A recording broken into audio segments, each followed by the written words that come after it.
और इस सिम के अंदर हमें जो मिला है वो है डेली 20 दिन के लिए 1 GB डेटा और अनलिमिटेड कॉल्स। कुछ ऐसी बस है और अभी इसी बस के अंदर बैठकर हम लोग जाएंगे स्पितुक मोनास्ट्री तक। तो बस में पर पर्सन जो उन्होंने किराया लिया हमारा वो था सिर्फ 10 रुपये। और अंदर से हम उसको देख कर आए, खैर वो मतलब बहुत ज़्यादा पुराना है। और पहुंच गए हॉल ऑफ फेम और किराया सेम था 10-10 रुपये। सियाचिन के अंदर जो हमारे सैनिक जिन चीज़ों को यूज़ करते हैं। बस ने मैं यहाँ पर उतारा, मतलब बस यहाँ पर आकर ख़त्म हो गई थी, इससे आगे बस नहीं गई वो। हेलो दोस्तों, स्वागत है आप लोगों का एक नई वीडियो में। जैसा लास्ट वीडियो में आपने देखा होगा, हम लेह एयरपोर्ट पहुँच चुके थे। लेह हमने लैंड कर लिया था। तो अभी फ़िलहाल अभी मैं लेह एयरपोर्ट के बाहर हूँ और यहाँ से जो ये वाला वीडियो आज का रहने वाला है, इस वीडियो के अंदर मैं आपको दिखाऊँगा कि कैसे आप लेह को, मतलब लेह के अंदर जो घूमने की यहाँ पर जगह हैं उनको बजट में आप एक्सप्लोर कर सकते हैं। और यहाँ का जो पब्लिक ट्रांसपोर्ट है आप उसका यूज़ कर सकते हैं, क्योंकि अगर आप टैक्सीज़ वगैरह लेते हैं या आप अपनी बाइक कार आते हैं तो ऑब्वियसली थोड़ा सा कॉस्टली पड़ता है। लेकिन यहाँ पर जो पब्लिक ट्रांसपोर्ट है, हम कैसे उस पब्लिक ट्रांसपोर्ट का यूज़ करके लेह के जितने भी टूरिस्ट प्लेसेस हैं उनको एक्सप्लोर कर सकते हैं। तो इस वीडियो के अंदर आपको बहुत सारी चीज़ें देखने के लिए मिलेंगी। लेकिन उससे पहले मैं आपके साथ साथ एक चीज़ और बताता हूँ। लेह में आने के बाद एक दिक्कत ये होती है कि जो हमारी प्रीपेड सिम्स होती हैं वो यहाँ पर काम नहीं करती। तो मेरी सिम भी काम नहीं कर रही थी। तो बाहर मुझे यहीं पर एक भाई मिले, उन्होंने बताया सिम के लिए। तो उन्होंने यहाँ पर हमने बताया कि उनके पास जियो की सिम है और ये प्री पोस्ट पेड सिम है। उन्होंने हमारा फ़ोटो वगैरह लिया, आधार कार्ड लिया, स्कैन करने के बाद उसके बाद उन्होंने बताया कि 5 मिनट में सिम चालू हो जाएगी। हालांकि 5 मिनट तो नहीं, थोड़ा सा ज़्यादा टाइम लगा, लेकिन हमारी सिम चालू हो चुकी है। और 300 रुपीज़ उन्होंने सिम के लिए बोले थे, हालांकि हमें 250 में उन्होंने दे दी। और इस सिम के अंदर हमें जो मिला है वो है डेली 20 दिन के लिए 1 GB डेटा और अनलिमिटेड कॉल्स। तो लेह में आने के बाद ठीक है पापा जी, वरना हम देखते कि बिल्कुल ठीक है कि मैप GPS वगैरह कैसे लगा सकते हैं। कहीं हम बाहर रोड पे हैं, कहीं हमें जाना है और कोई हमें GPS लगाना है, कोई रास्ता अपना देखने के लिए, तो उसके लिए हमें काम आएगी। बाकी होटल में तो वाईफाई मिल जाता है। कोई थोड़ी बहुत दूर जगह का कोई हमारा प्लेस है, उसको हमें घूमने जाना है, जहाँ वॉकिंग डिस्टेंस पे अगर होता है तो हम GPS में लगा करके देख सकते हैं उसको। और अगर वॉकिंग डिस्टेंस में है तो हम पैदल भी उसमें जा सकते हैं। और फिर ये भी है ना, मतलब अगर बजट में एक्सप्लोर करना है तो उसके लिए मतलब GPS देखने के लिए सिम तो चाहिए। वरना फिर अगर हम टैक्सीज़ वगैरह से ही जाते रहेंगे इधर उधर तो वो बजट में एक्सप्लोर तो नहीं रहेगा। तो अभी हम लोगों ने खैर अपना GPS लगाकर चेक कर लिया। तो सबसे पहले हमने डिसाइड किया हम हॉल ऑफ फेम जाने वाले हैं। अभी हॉल ऑफ फेम वैसे यहाँ से 1.8 किलोमीटर ही है, तो GPS का थोड़ा फ़ायदा रहा। लेकिन ये है कि हम पैदल नहीं जाने वाले। हमने सोचा, हमने यहाँ पर पता किया लोकल लोगों से या जो आर्मी के फोर्स के लोग हैं उनसे। तो उन्होंने हमें बताया कि बिल्कुल एयरपोर्ट के बाहर ही, मैं आपको दिखा देता हूँ कि बस हम यहाँ पर खड़े हो सकते हैं। वो आप देख सकते हो, वो एयरपोर्ट का गेट है कि हम यहाँ पर खड़े हो जाए और यहीं पर यहाँ की जो लोकल पब्लिक ट्रांसपोर्ट की मिनी बसेस चलती हैं, छोटी बसें जो चलती हैं, वो हमें यहाँ पर मिल जाएगी और वो हमें हॉल ऑफ फेम तक छोड़ देगी। तो वैसे अभी 2-3 बसें निकल चुकी हैं क्योंकि हम थोड़ा सिम अपना एक्टिवेट कर रहे थे, चालू कर रहे थे, उसमें टाइम लगा थोड़ा सा। तो 2-3 बस निकल गई हैं। अब वेट करते हैं दूसरी बस आने का, फिर आपको बस भी दिखाएंगे बस कैसी रहेगी। मुझे लगता है हम पहले स्पितुक गए हैं और स्पितुक से फिर वापसी में हम हॉल ऑफ फेम आए और फिर वापसी में करेंगे। ये सही आइडिया, मतलब क्योंकि इस पे तो दूर है, पहले दूर वाली पर चले जाते हैं, फिर वापसी में देखते हुए निकल जाएंगे। तो भाई आप देख सकते हो बस आ चुकी है। कुछ ऐसी बस है और अभी इसी बस के अंदर बैठकर हम लोग जाएंगे स्पितुक मोनास्ट्री तक। तो भाई बस के अंदर बैठ गए हैं और बस वैसे खाली है, देख सकते हो। बस के अंदर इतनी ज़्यादा भीड़ नहीं है, ऐसा नहीं है कि बहुत लोग हैं। बाकी बस की सीट की बात करूँ तो सीटें बढ़िया हैं, कंफर्टेबल हैं काफ़ी।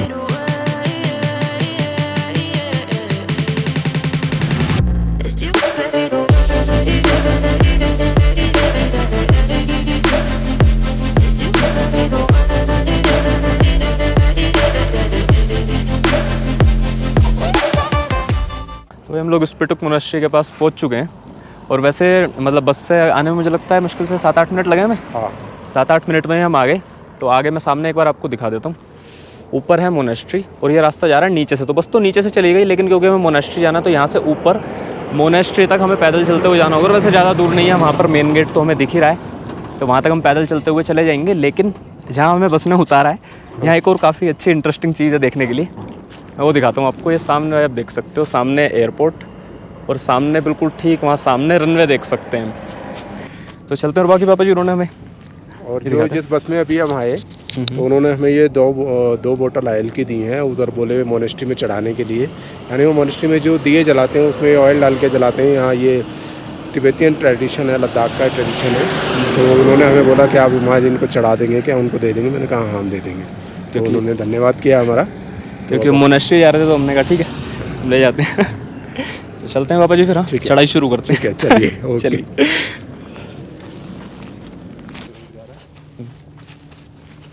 तो यहाँ पर बस में उतारा था, तो हम इधर मोनास्ट्री के लिए जो रोड जा रहा है इसके ऊपर अभी हम आ गए हैं। बस के अंदर अभी जब हम वहाँ से आए एयरपोर्ट से लेकर यहाँ स्पितुक मोनास्ट्री तक, तो बस में पर पर्सन जो उन्होंने किराया लिया हमारा वो था सिर्फ 10 रुपये। तो वहीं अगर हमने एयरपोर्ट पर पता किया था पापा जी, वो टैक्सी का कितना बता रहे थे कि अगर हम स्पितुक तक आते हैं और हॉल ऑफ फेम जाते हैं टैक्सी से, हाँ तो उसके लिए उन्होंने बताया थे 550 रुपये। हाँ, 500-600 रुपये बता रहे थे वो। तो हम लोग सिर्फ 10 रुपये में, मतलब पर पर्सन 10 रुपये में अभी हम स्पितुक मोनास्ट्री तक आ गए हैं। और रही बात इस तरह थोड़ा चलना, चढ़ाई करना, घूमना, तो घूमने तो हम आए है ना हर जगह गाड़ी से ही उतरने के लिए अगर होने तो फिर क्या घूमना थोड़ा तो चलना भी पड़ेगा अगर हमको बजट में ट्रैवल करना है तो चलते हैं। बाकी ऊपर वैसे मुझे एक और फ्लाइट दिख रही है, शायद कैमरा में तो नहीं दिखेगी आपको। देखते हैं कौन कौन सी चीज़ें एक्सप्लोर कर पाते हैं और आपको सब कुछ दिखाएंगे, और वो सब दिखाएंगे कि किस तरह आप बजट में एक्सप्लोर कर सकते हैं। क्योंकि लास्ट टाइम जब हम भी आए थे तो हम भी अपनी गाड़ी से आए थे, जब खैर हम वीडियो वगैरह शूट नहीं करते थे, तो जब हम अपनी गाड़ी से आए थे तब का एक्सपीरियंस अलग था, ये अलग है। और ये एक्सपीरियंस कैसा रहेगा पूरा रिकॉर्ड करके दिखाते हैं आपको। तो यहाँ पर ये देख सकते हो आप, ये हमारे लिए वेलकम गेट, एंट्री गेट है स्पितुक मोनास्ट्री का। और ये साइड में काफ़ी अच्छा स्तूपा बना हुआ है। और अगर यहाँ ऊपर तक आकर आने के लिए बताऊँ तो नीचे से चलते हुए आने में ज़्यादा टाइम नहीं लगा, 7-8 मिनट मुश्किल से यहाँ तक आने में लगे होंगे। तो देखते हैं, चलते आगे मोनास्ट्री की तरफ। यहाँ से खैर काफ़ी अब खूबसूरत मोनास्ट्री दिखनी शुरू हो गई है, मोनास्ट्री की बिल्डिंग्स जो बनी हुई हैं। बाकी भाई यहाँ पर आप ये पार्किंग देख सकते हो मोनास्ट्री की, क्योंकि जो मोनास्ट्री का मेन एंट्री है जहाँ से अभी हमें ऊपर चढ़ना है मोनास्ट्री के लिए, तो वो ये सामने है और यहीं तक पार्किंग है। यहाँ पर कुछ एक स्पेशल वार्निंग है कि मोनास्ट्री रोज़ शाम को 7 बजे बंद हो जाती है और शॉर्ट ड्रेसेस पहनकर टेंपल के अंदर जाना प्रोहिबिटेड है। तो आप प्रॉपर मतलब फुल स्लीव्स के और फुल पैंट्स वगैरह पहनकर यहाँ पर आएँ। भाई एंट्री तो खैर मोनास्ट्रीज़ की काफ़ी अच्छी होती है, क्योंकि यहाँ पर स्टार्टिंग में एक बहुत अच्छा ही प्रेइंग व्हील लगा हुआ है, और सामने बिल्कुल ऊपर भाई देख सकते हो काफ़ी अच्छा स्तूपा है, और उसके नीचे से होते हुए मोनास्ट्री के अंदर एंट्री करनी है। तो एंट्री तो बढ़िया है।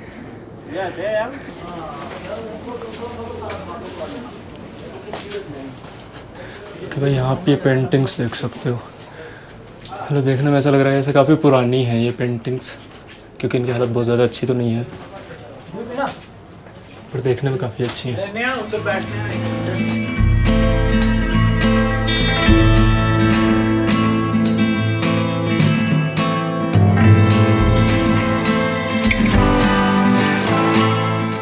एक ये भी रीज़न हो सकता है, अगर आप स्पितुक मोनास्ट्री आते हैं तो यहाँ से आके आप काफ़ी अच्छा बिल्कुल वाइड एक व्यू ले सकते हैं एयरपोर्ट का भी, और साथ ही साथ जो पूरा सिटी में यहाँ पर जो काफ़ी सारे घर बने हुए दिख रहे हैं, तो मतलब देखने में काफ़ी अच्छा है, खूबसूरत।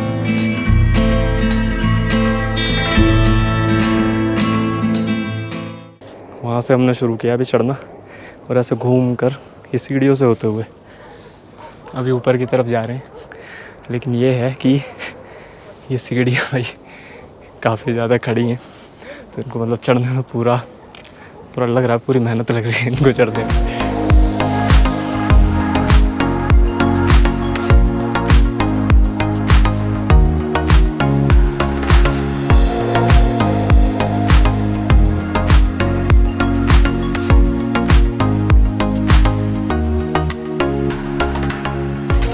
परिक्रमा पूरा करते हुए हम अभी इधर मेन टेंपल की तरफ आ गए थे।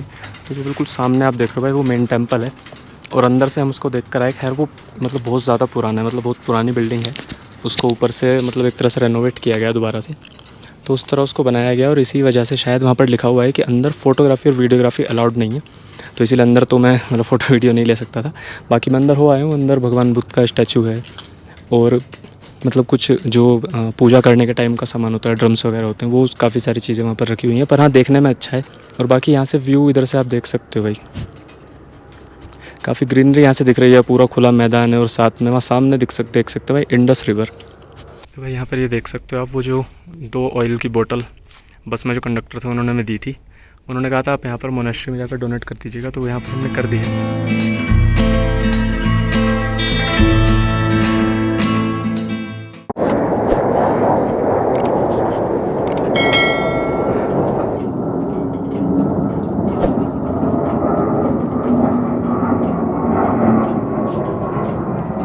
चलते हैं भाई, जहाँ से मैंने आपको दिखाया था सीढ़ियाँ थी, इनको चढ़ते हुए ऊपर आए थे और यहाँ से परिक्रमा करते हुए घूमकर उस साइड से वापस आ गए हैं। तो मोनेस्ट्री मतलब जो मेन एरिया है, जो मेन टेंपल है, वो ऊपर की तरफ ही है।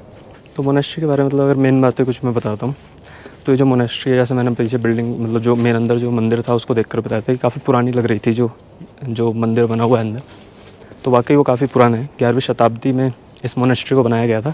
और गेलुक सेक्ट जो तिब्बतन में 4 सेक्ट होते हैं, तो उसमें गेलुक सेक्ट से बिलोंग करती है मोनेस्ट्री, उस सेक्ट पर है। और साथ ही साथ अगर लेह से बताता हूँ तो 8 किलोमीटर है और लगभग 3300 मीटर के एलिवेशन पर है। और बाकी खैर लेह सिटी के बिल्कुल जैसे मैंने आपको दिखाया, काफ़ी बार आप देख चुके हैं वीडियो क्लिप्स में, लेह का जो एयरपोर्ट है यहाँ पर, तो बिल्कुल एयरपोर्ट के सामने ही पहाड़ पर बनी हुई है। इवन जब आप फ्लाइट से भी आएंगे तो ऊपर से भी आपको ये मोनेस्ट्री दिख सकती है। भाई अभी हम लोग आ गए हैं स्पिटिक मोनेस्ट्री से वापस, और जहाँ पर हमें बस ने छोड़ा था हम लोग वापस उसी पॉइंट पर आए, वहाँ तक पैदल चलते हुए आए। और वहीं पर बस 1 मिनट भी नहीं रुका, शायद 30 सेकंड में बस आ गई थी, तो हमने बस को हाथ दिया। अब इस बस के अंदर बैठ के अब हम लोग जा रहे हैं हॉल ऑफ फेम के लिए। बाकी बस मैं आपको दिखा दूँ भाई, बस पूरी खाली है, हम दोनों के अलावा कोई नहीं है बस। तो बस 2-3 मिनट लगे और पहुंच गए हॉल ऑफ फेम, और किराया सेम था 10-10 रुपये पर पर्सन। तो बाकी मैं यहाँ से एक बार आपको दिखाता हूँ सामने से, ये कुछ हॉल ऑफ फेम है। और वैसे हॉल ऑफ फेम में भी यहाँ पर पार्किंग बनी हुई है। तो भाई आ गए हैं हॉल ऑफ फेम पर, और यहाँ पर अभी हमने पता किया जो एंट्री टिकट वगैरह का क्या प्राइस है। तो अंदर जाने के लिए म्यूज़ियम का एक टिकट है 125 रुपीज़ का, और एक है 125 का टिकट शाम को, रात को मतलब यहाँ पर 7:30-8 बजे के आसपास एक लाइट एंड साउंड शो होता है उसका। लेकिन उसका टिकट ये है कि टिकट 6 बजे तक ही मिलता है, तो उससे पहले पहले आपको लेना पड़ेगा। खैर फिलहाल हमने नहीं लिया, हमने डिसाइड किया कि रात को दोबारा आते हैं तो देखेंगे। बाकी यहाँ पर सामने ये टिकट काउंटर है जहाँ से आप टिकट ले सकते हैं, लेकिन भाई वहाँ पर साफ लिखा है कि नो कैश, आपको पेमेंट सिर्फ कार्ड से या UPI से ही करनी होगी। और साथ ही साथ मंडे को बंद रहता है। और जो इसके टाइमिंग्स भी हैं अगर वो मैं आपको बता दूँ, तो सुबह 9 बजे खुलता है, शाम को 8 बजे तक, शाम को 6 बजे तक, सुबह 9 से, और 12:30 से 2:30 तक रहता है लंच। तो अब चलते हैं भाई आगे की तरफ, मैं आगे से आपको थोड़ा व्यू दिखाता हूँ।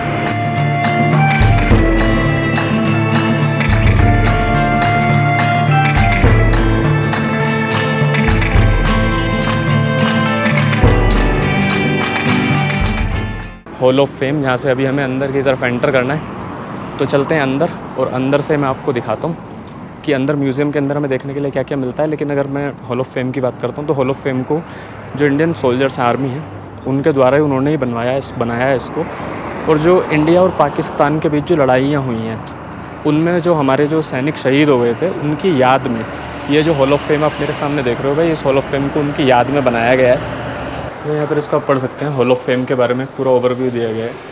यहाँ पर जो वॉर मेमोरियल है, म्यूज़ियम है और वॉर सिमेट्री है, उसके बारे में लिखा गया है, वो आप पढ़ सकते हैं। और साथ ही साथ यहाँ पर पूरा हॉल ऑफ फेम का एक लेआउट दिया गया है, पूरा मैप है यहाँ पर कि वहाँ नीचे से हम लोग अभी एंट्री कर रहे हैं, फिर उसके आगे आगे जिस तरह हम हॉल्स के अंदर जाने वाले हैं। और ऊपर वॉर मेमोरियल है, उधर शौर्य स्थल, एडवेंचर पार्क, तो वो सारी चीज़ें अभी आगे मैं आपको दिखाता हूँ। तो फिलहाल चलते हैं अंदर। तो ये अंदर आने के बाद अभी मैं पहली गैलरी में हूँ, और यहाँ पर जहाँ पर बाकी दीवार पर आप देख सकते हैं पूरा लिखा हुआ है। यहाँ पर ये हिस्ट्री ऑफ लद्दाख है, यहाँ पर उसके बारे में काफ़ी सारे फ़ोटोज़ हैं, फ़ोटोज़ लगाए गए हैं। और साथ ही साथ लद्दाख की जो हिस्ट्री है उसके बारे में यहाँ पर लिखा हुआ है। दूसरी तरफ जोग्राफ़ी ऑफ लद्दाख है, उसके बारे में काफ़ी सारे मतलब फ़ोटोज़ हैं, लिखा हुआ है। उसके साथ ही साथ डेमोग्राफी है लद्दाख की।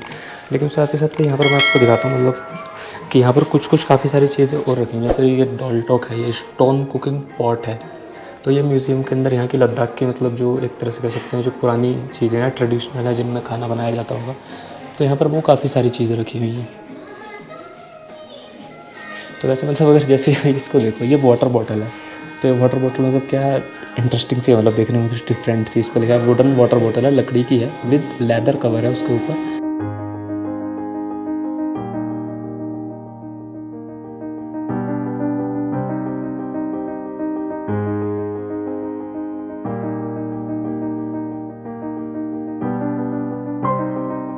और यहाँ पर लद्दाखी अटायर यानी किस तरह के ड्रेस, मतलब यहाँ के लोग जो ट्रेडिशनल कपड़े हैं वो यहाँ पहनते हैं, उनके मतलब यहाँ पर डमीज़ लगाए गए हैं। जैसे ईस्ट लद्दाख में इस तरह के कपड़े पहने जाते होंगे, वॉरियर्स इस तरह के कपड़े पहनते हैं, साथ साथ वेस्ट लद्दाख में कुछ इस तरह के कपड़े पहनते हैं। तो मतलब ये चीज़ें मतलब काफ़ी इंटरेस्टिंग है यहाँ पर देखने में।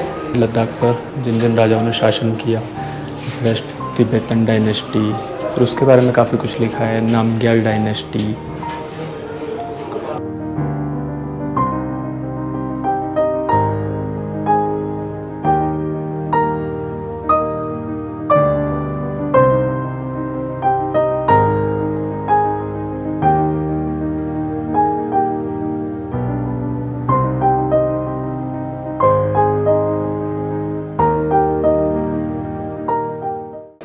पूरा एक तरह से पूरा दिखाया गया है, नहीं जैसे वहाँ स्टार्टिंग से है। अगर मैं एक बार आपको वहाँ से दिखाऊंगा, वहाँ पर है कि 1947 से 48 का इंडो पाक वॉर, फिर 1962 का इंडियन वॉर, फिर इधर सामने आप देखोगे ये जो 1965 का इंडो पाक वॉर हुआ था उसके बारे में यहाँ पर लिखाया गया है। ये जो 1971 का इंडो पाक वॉर था तो यहाँ उसके बारे में लिखा है, और काफ़ी सारे फ़ोटोज़ वगैरह लगे हुए हैं। और उसके साथ ही जो हथियार अभी हमने दिखा है ये सब वो हैं जो मतलब भारतीय सेना ने लड़ाई के टाइम जो पाकिस्तानी जो फ़ौजी थे उनको हराकर, यानी उनसे एक तरह से छीन लिए थे। तो उसी तरह यहाँ पर और भी मतलब पूरा एक गैलरी है, जैसे उधर परमवीर चक्र जिन हमारे सैनिकों को मिला तो वहाँ पर उन लोगों के बारे में लिखा गया है, बताया गया है। जिनको महावीर चक्र मिला यहाँ पर जैसे हैं तो उन सब के बारे में यहाँ पर लिखा गया है, पूरा उनके फ़ोटोज़ लगाए गए हैं।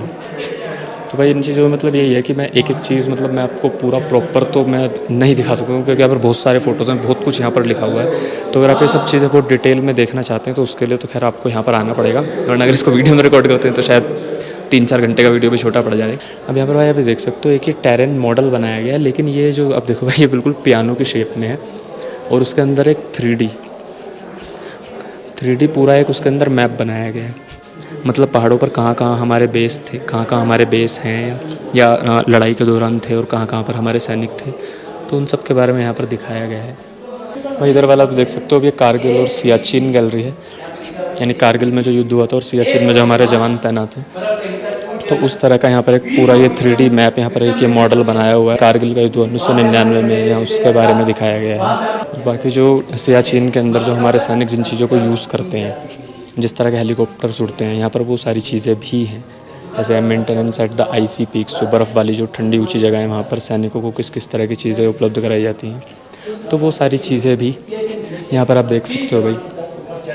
तो अभी म्यूज़ियम से बाहर निकलने के बाद बिल्कुल ठीक सामने ये एक वॉर मेमोरियल यहाँ पर बना हुआ है।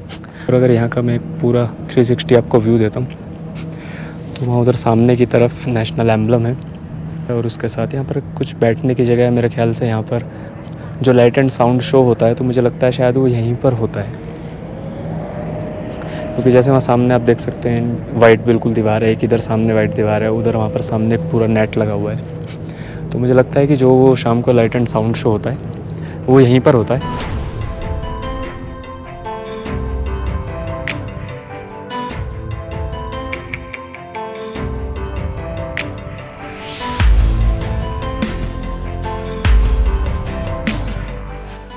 तो भाई अंदर से मैंने पूरा हॉल ऑफ फेम आपको दिखाया, जिसके अंदर म्यूज़ियम था और साथ ही साथ पीछे वॉर मेमोरियल है और कुछ चीज़ें हैं, तो वो यहाँ पर आप देख सकते हैं वीडियो में। लेकिन जैसे मैंने आपको बताया कि मतलब अंदर काफ़ी कुछ देखने और जानने के लिए है, हमारे देश के जवानों के बारे में, हमारे देश के जो जवानों ने बलिदान दिए हैं इस देश की रक्षा के लिए, जितना उन्होंने मेहनत की है एक तरह से, तो वो सारी चीज़ें आप यहाँ पर आकर मतलब अंदर देख सकते हैं। लेकिन हम एक एक चीज़ आपको वीडियो में तो नहीं दिखा सकता था। तो अगर आप यहाँ पर आते हैं तो मुझे लगता है कि अगर आप गाइड के साथ आते हैं, मतलब आप यहाँ से बाहर से आप गाइड ले सकते हैं। और गाइड भी मैं आपको बताऊँ, जो गाइड भी यहाँ पर आपको मिलते हैं, जो यहाँ पर आपको अंदर पूरा टूर देंगे, वो आर्मी के ही लोग हैं, वही आपको अंदर ले जाएंगे और सब कुछ पूरा डिटेल में अंदर इसके बारे में बताते हैं। तो मुझे लगता है कि अगर आप आते हैं लेह के अंदर, तो मुझे लगता है कि हॉल ऑफ फेम आपको ज़रूर आना चाहिए और हमारे देश के जो सैनिकों की जो वीर गाथाएँ हैं उसके बारे में जानना चाहिए, और एक तरह से यहाँ आकर आप उनको श्रद्धांजलि दे सकते हैं।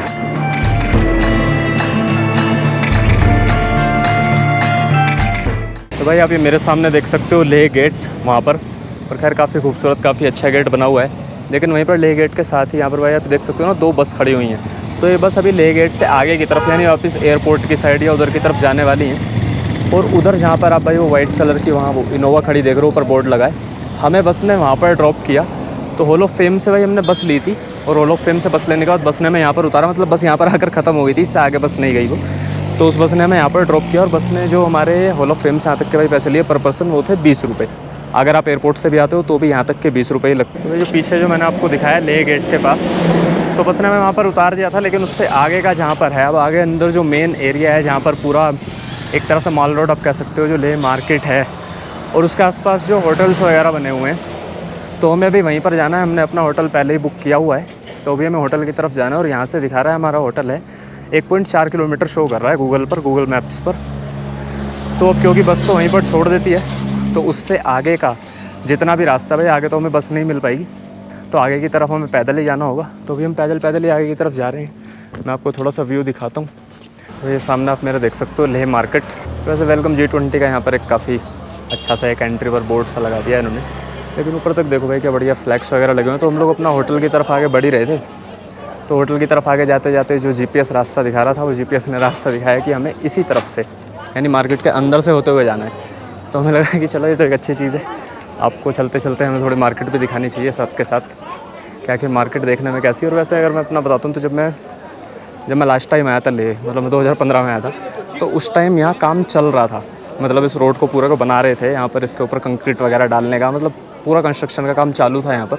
और उसके कुछ साल बाद फिर ये जो यहाँ पर पूरा आप रोड देख सकते हो भाई, ये पूरा इस तरह अच्छे से इन्होंने डेवलप कर दिया था। तो अभी तो काफ़ी अच्छा है, बढ़िया। नीचे टाइल्स वगैरह लगी हुई हैं, दोनों साइड काफ़ी अच्छी दुकानें हैं, ऊपर बहुत सारे कलरफुल तिब्बतन जो फ्लैग्स होते हैं वो फ्लैग्स लगे हुए हैं, इवन प्रॉपर बैठने की जगह है, और साफ़ सफाई भी काफ़ी है।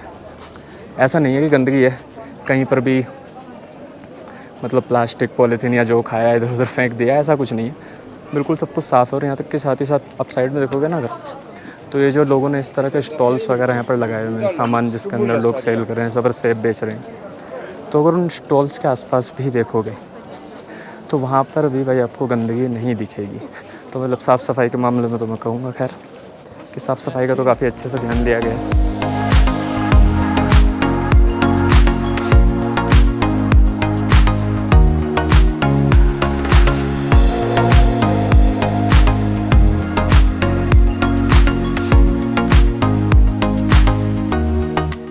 तो भाई अभी हम लोग अपना लेह मार्केट से होते हुए अपने होटल तक पहुंच गए थे। तो एक बार मैं आपको रूम दिखा देता हूं, जिस रूम के अंदर अभी हम रुके हुए हैं। तो भाई ऐसा कुछ रूम है, इसके अंदर यहाँ पर दो तरफ खैर पूरी फुल साइज़ बड़ी बड़ी विंडोज़ हैं, सामने एक शीशा है, और साथ ही एक काफ़ी बड़ा डबल बेड है, टेबल है। तो यहाँ पर भाई, यहाँ पर आप आराम से बैठकर मॉर्निंग में ब्रेकफास्ट कर सकते हो। इन्होंने बताया ब्रेकफास्ट और डिनर यहाँ पर मिल जाता है, यहाँ पर आराम से बैठ सकते हैं कुछ देर।